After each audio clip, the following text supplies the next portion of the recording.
Iran ने मुजाहिरों में 32,000 अमवात का अमरीकी दावा मुस्तरद करते हुए सबूत मांग लिए हैं। वज़ीर ख़ारजा अब्बास अराग़ची ने कहा है कि हुकूमत 3117 अफराद की जामे फहरिस्त जारी कर चुकी है।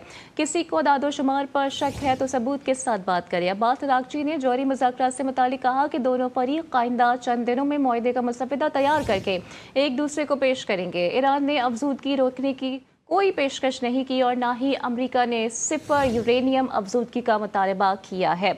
ईरान ने मुजाहिरों में 32,000 अमवात का अमरीकी दावा मुस्तरद करते हुए सबूत मांग लिए हैं। वज़ीर ख़ारजा अब्बास अराग़ची ने कहा है कि हुकूमत 3117 अफराद की जामे फहरिस्त जारी कर चुकी है। किसी को दादोशुमार पर शक है तो सबूत के साथ बात करे।